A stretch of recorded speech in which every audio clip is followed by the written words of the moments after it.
अस्सलाम वालेकुम स्टूडेंट्स। आज के वीडियो में हम यूनिट 3 जो कि अलजेब्रिक एक्सप्रेशन एंड फार्मूला का यूनिट है, इसकी एक्सरसाइज 3.1 का पार्ट 3 करने जा रहे हैं। इससे प्रीवियस वीडियो में हमने 3.1 का पार्ट 1 भी कर लिया, पार्ट 2 भी कर लिया, जिसमें हमने क्वेश्चन नंबर 4 तक के सारे पार्ट सॉल्व कर लिए।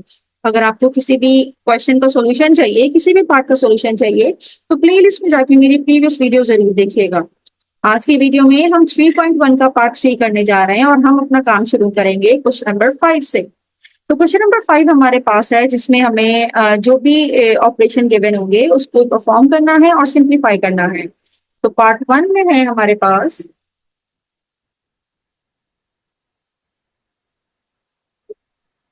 एक्स स्क्वायर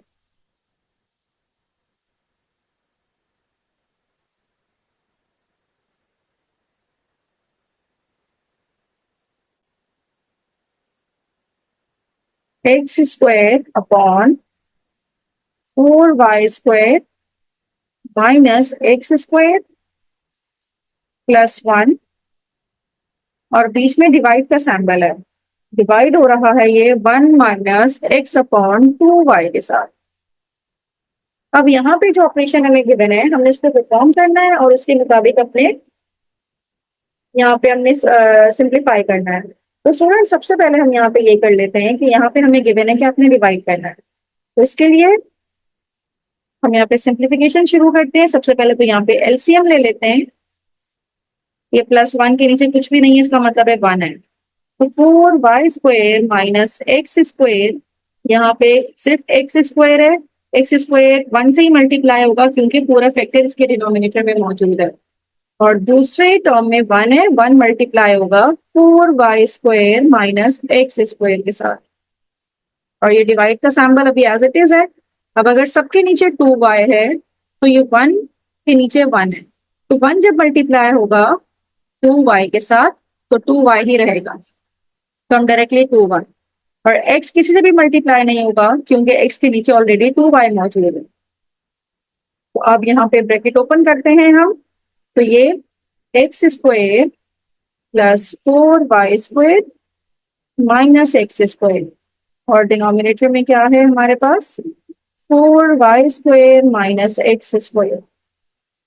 अब स्टूडेंट ये डिवाइड जब मल्टीप्लाई में शिफ्ट होगा, जो सेकंड टर्म है उसका आपको रेसिप्रोकल लेना है। रेसिप्रोकल का मतलब है जो डिनोमिनेटर में लिखा है अब वो न्यूमरेटर में आ जाएगा और न्यूमरेटर वाला डिनोमिनेटर में चला जाएगा। इस तरह से हम इसका रेसिप्रोकल ले लेंगे। अब ये plus x square minus x square ये तो कैंसिल आउट हो गया। हमारे पास न्यूमरेटर में रह गया 4y स्क्वायर और डिनोमिनेटर में है 4y square minus x square, और यहाँ पे है मल्टीप्लाई बाय 2y, और 2y डिनोमिनेटर में है 2y माइनस एक्स। तो अब इसको मल्टीपल फॉर्म में लिख के दिखा दीजिए, मल्टीप्लाई के फॉर्म में। तो ये हमारे पास हो जाएगा 4 2 जा 8, तो ये आ जाएगा 8, और बेसिस सेम है y square y, base same है, पावर ऐड हो जाएगी, इसकी पावर 2 है, इसकी पावर 1 है, 2 प्लस 1 ये हो जाएगा 3। और डिनोमिनेटर में हमारे पास आ जाएगा एक फैक्टर है 4y square minus x square और दूसरा फैक्टर है 2y माइनस एक्स। तो ये सिंप्लीफाई हो गया और यही हमारे पास इसका फाइनल रिजल्ट होगा। This is your final simplified result, right. तो इस तरह से हमने देखना है कि कौन सा टास्क हमें गिवन है और उसको परफॉर्म करना है और उसके अकॉर्डिंगली अपना सॉल्यूशन फाइंड आउट करेंगे। Now moving toward the next part. अब नेक्स्ट पार्ट में हमारे पास क्या है, नंबर 2 में ये है मेरे पास x प्लस 3 और डिनोमिनेटर में है 3y माइनस 2x, और ये मल्टीप्लाई हो रहा है किसके साथ 4x square minus 9y square, और डिनोमिनेटर में है xy प्लस 3y। अब इसका सॉल्यूशन हमने फाइंड आउट करना है। तो स्टूडेंट इसका सॉल्यूशन भी सिंपल तरीके से ही सॉल्व होगा। सबसे पहले हम यहाँ पे ये जो x प्लस 3 है ये एज इट इज रहेगा, और ये डिनोमिनेटर में है 3y माइनस 2x, ये भी एज इट इज रहेगा। लेकिन यहाँ पे जब मैंने देखा तो ये 4 ब्रेक हो सकता है 2 स्क्वायर में, तो you get 2x square minus ये 9 ब्रेक हो सकता है 3 के स्क्वायर में, तो 3y², ये पूरा एक ब्रैकेट में, और डिवाइडेड बाय, यहाँ से y कॉमन आ रहा है तो हम y कॉमन ले लेते हैं। फर्स्ट टर्म में से सिर्फ x बचेगा और सेकंड टर्म में से 3 बचेगा। तो स्टूडेंट यहाँ पे एक फॉर्मूला हमारे पास होता है कि a² माइनस b², किसके इक्वल होता है, a प्लस बी और a माइनस बी, ये दो फैक्टर्स निकलते हैं।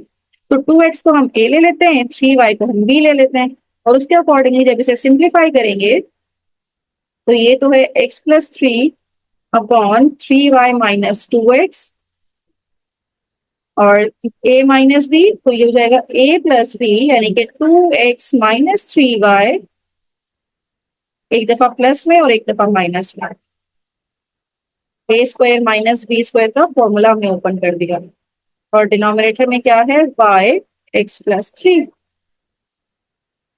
तो स्टूडेंट यहाँ पे भी x+3 है और बीच में मल्टीप्लाई हो रहा है, प्लस होता तो हम कैंसिल आउट नहीं कर सकते थे, लेकिन मल्टीप्लाई हो रहा है तो ये फैक्टर इससे कैंसिल आउट हो सकता है। लेकिन अगर बीच में प्लस या माइनस का सैंबल होता तो वो कैंसिल आउट नहीं हो सकता था। तो इसी तरह से ये जो 3y माइनस 2x है, ये 2y प्लस 3x है, ये इससे कैंसिल हो सकता है, लेकिन इसमें से हमें माइनस कॉमन लेना पड़ेगा। अगर अब मैं इसको मल्टीप्लाई करवाऊं तो न्यूमरेटर में है 2x प्लस 3y और साथ में 2x माइनस 3y, और यहाँ से अगर मैं माइनस कॉमन ले लूं तो 2x के साथ प्लस आ जाएगा और 3y के साथ माइनस आ जाएगा। ये मैंने इसलिए कॉमन लिया ताकि ये ऊपर वाली टर्म के साथ सेम होके ये कैंसिल आउट हो जाए, और ये y एज इट इज उतार दिया। तो इसका रिजल्ट जो मेरे पास आएगा ये माइनस है, तो minus as it is 2x प्लस 3y न्यूमरेटर में आ जाएगा, और डिनोमिनेटर में सिर्फ और सिर्फ y लिखा हुआ है तो डिनोमिनेटर में आ जाएगा y। तो ये मेरे पास इसका फाइनल रिजल्ट आएगा, यानी कि माइनस भी बाहर रिजल्ट में ही शामिल होगा। तो इस तरह से मैंने इसको सिंप्लीफाई किया और ये मेरे पास सिंप्लीफाइड रिजल्ट आ गया है। तो स्टूडेंट ये तरीका है किसी भी जो क्वेश्चन हमें गिवन है, पहले तो आपने देखना है कि बीच में कौन सा साइन है, उस हिसाब से उसको सिंप्लीफाई करना है, और फाइनल रिजल्ट आपने सिंप्लीफाइड फॉर्म में लेके आना है। नाउ नंबर थ्री में मेरे पास है x² minus 1 divided by x² plus 2x plus 1, और बीच में मल्टीप्लाई का साइन है, ये ब्रैकेट नहीं है, मल्टीप्लाई का साइन है, और यहाँ पे है x+1 अपॉन x माइनस 1। अब इसको हमने सिंप्लीफाई करना है। तो स्टूडेंट इसको सिंप्लीफाई किस तरह से करेंगे, यहाँ पे x² माइनस 1, तो इसको मैं अगर इस तरह से लिखूं x² माइनस 1 का स्क्वायर, तो 1 का स्क्वायर 1 ही रहता है, और डिनोमिनेटर में अगर मैं इसकी मिडिल टर्म ब्रेक कर दूं 2x है, तो इसको हम x प्लस एक्स, 2x ही होता है, तो मैंने मिडिल टर्म इसकी ब्रेक कर दी। बीच में मल्टीप्लाई का साइन, यहाँ पे है x+1 और यहाँ पे है x माइनस 1। तो स्टूडेंट फॉर्मूला मौजूद है, ये है a² minus b², and we know that a² minus b² is equals to a plus b and a minus b। तो यहाँ पे ये हो जाएगा x+1 और x माइनस 1, क्योंकि a की जगह पे x है और b की जगह पे 1 है, और डिनोमिनेटर में से अगर इन दो टर्म में से मैं x कॉमन ले लूं तो ये हो जाएगा x+1, और मैं यहाँ से 1 कॉमन ले लूं तो x+1 ब्रैकेट में, और ये वाली साइड तो एज इट इज है x+1 अपॉन x माइनस 1। अब ये वाला जो x माइनस 1 है ये तो उससे कैंसिल आउट हो जाएगा, और यहाँ पे डिनोमिनेटर में x+1 कॉमन आ जाएगा, और ये पहली टर्म में से सिर्फ x रहेगा, दूसरी टर्म में से +1 रहेगा, और यहाँ से x+1 एज इट इज मौजूद है। तो स्टूडेंट ये x+1 इस x+1 से कैंसिल हो गया, क्योंकि ये न्यूमरेटर में था, ये डिनोमिनेटर में था, बीच में मल्टीप्लाई, मतलब ये वाला फैक्टर इससे मल्टीप्लाई हो रहा था। तो न्यूमरेटर में ये था, डिनोमिनेटर में ये था, और इसी तरह ये न्यूमरेटर में है और ये डिनोमिनेटर में है, तो ये भी कैंसिल आउट हो गया। तो इसका मतलब है इसका सिंप्लीफाइड आंसर आया है 1। 1 इज द सिंप्लीफाइड आंसर। तो इस तरह से हमने इसको सिंप्लीफाई करके इसका फाइनल रिजल्ट बता दिया। Now moving toward the next part.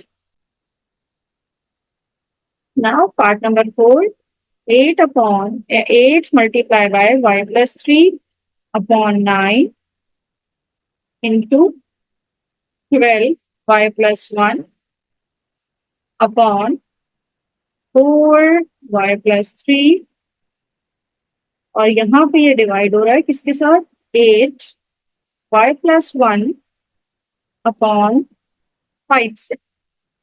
तो स्टूडेंट सबसे पहला काम तो हम ये करेंगे कि ये जो डिवाइड है जब इसको मल्टीप्लाई में शिफ्ट करेंगे तो ये है 8y+3 अपॉन 9। अब ये सब मल्टीप्लाई हो रहा है, यानी कि ऊपर वाला सब न्यूमरेटर में है और डिनोमिनेटर वाला सब नीचे डिनोमिनेटर में है। y+3 जब ये डिवाइड मल्टीप्लाई में शिफ्ट होगा तो 5 चला जाएगा ऊपर और 8 और y+1 ये नीचे आ जाएगा।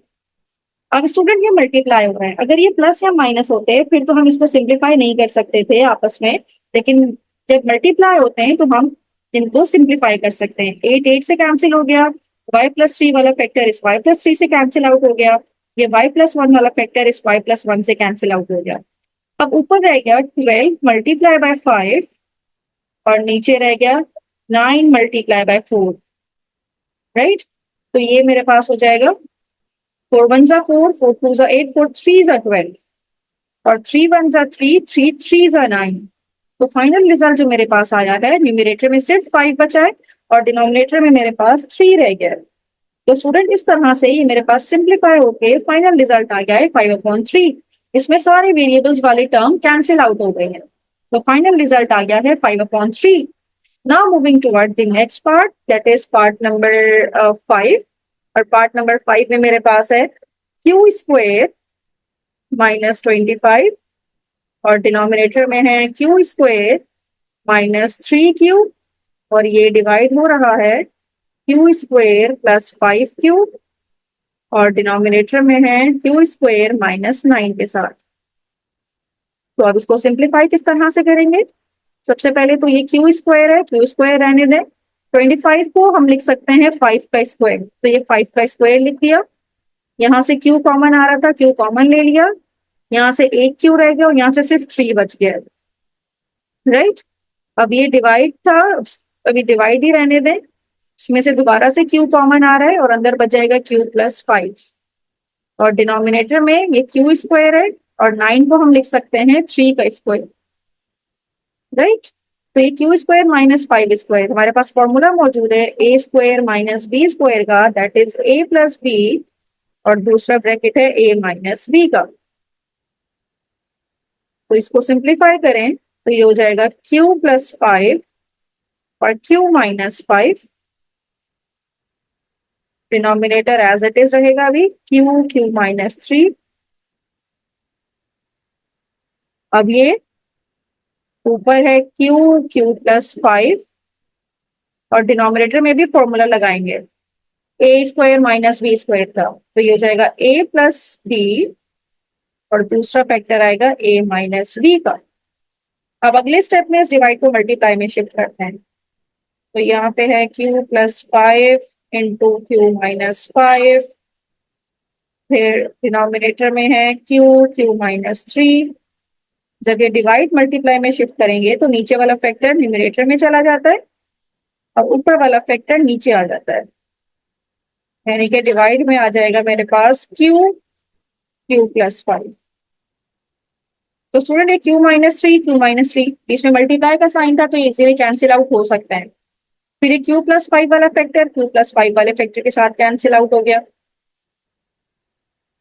अब जो सिंप्लीफाइड होके हमारे पास बचा है, ऊपर है q - 5 और q + 3 और डिनोमिनेटर में ये q है और ये भी q है, तो हम लिखेंगे q का स्क्वायर। तो ये मेरे पास सिंप्लीफाइड होके ये फाइनल आंसर आया है q - 5 q + 3 और डिनोमिनेटर में q²। So this is the final result, इससे ज्यादा सिंप्लीफाई हो नहीं सकता। Now moving toward the next part, that is part number 6। Part 6 is the last part और ये है 4/z² -4z -5 और ये डिवाइड हो रहा है 2/4z² - 4 के साथ।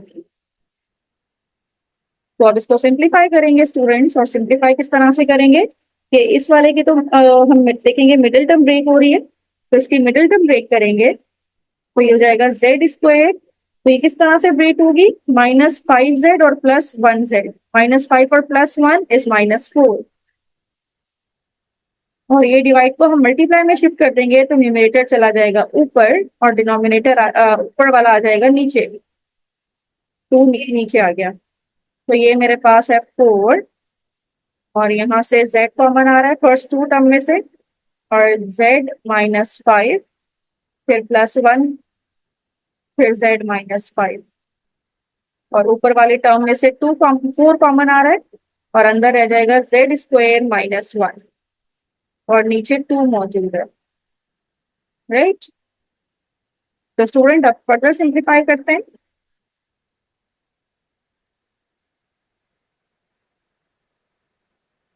अब ये 2 1 जा 2, 2 2 जा 4 और 4 2 जा 8, 8 ऊपर आ जाएगा और z² -1 और डिनोमिनेटर में आ जाएगा z -5, दोनों जगह मौजूद है तो z -5 कॉमन ले लेते हैं और z+1 इस तरह से आ जाएगा। अब ये z² -1 यानी कि यहाँ पे भी a² -b² का फॉर्मूला लगेगा, that is equals to a + b and a - b।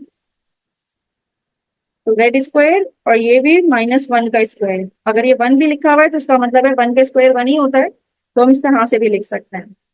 तो 8 हो जाएगा z+1 मल्टीप्लाई बाय z-1 और डिनोमिनेटर में आ जाएगा z-5 और z+1। अब ये z+1 वाला फैक्टर ये कैंसिल आउट हो गया और फाइनल मेरे पास रिजल्ट आया है न्यूमरेटर में 8z-1 और डिनोमिनेटर में आया है z-5। बस इससे ज्यादा सिंप्लीफाई ये हो नहीं सकता, तो यहीं पे हम स्टॉप कर देंगे और ये लिखेंगे कि this is the simplified answer, this is your final result. तो स्टूडेंट क्वेश्चन नंबर 5 के 6 पार्ट्स ही थे और हमने 6 पार्ट्स सॉल्व कर लिए। Now moving toward the next question. Question number 6 में हमने t और 1/t, t + 1/t की वैल्यू फाइंड आउट करनी है, जबकि t की वैल्यू हमें गिवन है। तो स्टूडेंट अगर t की वैल्यू हमें गिवन है तो हम यहाँ पे मेंशन कर देते हैं कि it is given that value of t is equals to x - y upon x + 1। अब t की वैल्यू तो हमने पुट कर दी, अब हमें 1/t की वैल्यू भी चाहिए। 1/t का मतलब ये है कि हमें इसका रेसिप्रोकल लेना पड़ेगा। तो रेसिप्रोकल लेके जब 1/t हमने किया तो जो न्यूमरेटर था वो डिनोमिनेटर में आ जाएगा और डिनोमिनेटर चला जाएगा ऊपर। तो ये हमने रेसिप्रोकल ले लिया, नीचे वाली टर्म ऊपर ऊपर वाली टर्म नीचे। अब ये अगर इक्वेशन 1 है और ये इक्वेशन आपके पास 2 है तो यहाँ पे हम लिखते हैं कि we are going to add equation 1 and 2, adding equation 1 and 2। तो ये है t प्लस हो जाएगा 1/t और दूसरी साइड पे t की वैल्यू है x - y upon x + y और ये प्लस होगा ऊपर आ जाएगा x + y और डिनोमिनेटर में x - y। अब इसको सिंप्लीफाई करते हैं। अब यहाँ पे इसके एलसीएम ले लेंगे।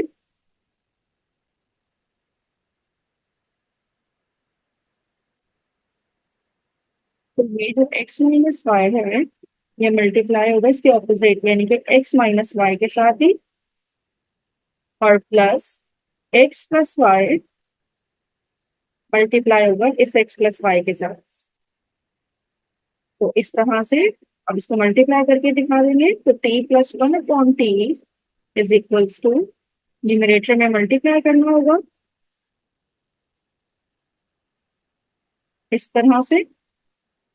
अब ये x - y x - y तो ये हो जाएगा x² - xy xy minus plus y² और x + y मल्टीप्लाई होगा x + y के साथ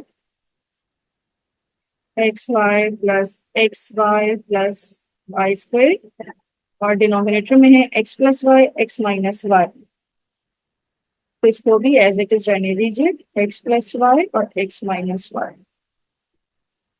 अब यहाँ पे -xy प्लस में ये माइनस में ये माइनस में ये प्लस में ये तो कैंसिल हो गया।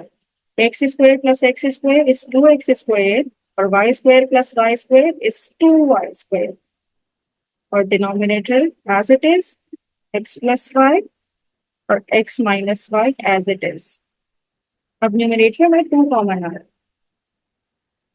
तो अब 2 कॉमन ले लेंगे यहाँ से, अंदर रह जाएगा इस टर्म में से एक्स स्क्वायर और यहाँ से वाई स्क्वायर और डिनोमिनेटर एज इट इज है जो कि है एक्स प्लस वाई और एक्स माइनस वाई। तो स्टूडेंट ये सिंप्लीफाइड रिजल्ट आ गया है T plus one upon T का।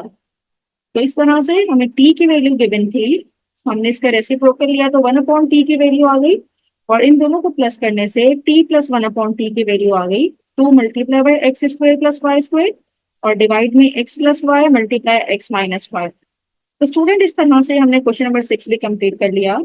अब क्वेश्चन नंबर 7 देखने के लिए मेरी नेक्स्ट वीडियो जरूर देखिए। थैंक यू सो मच कि आपने अंत तक मेरी वीडियो देखी।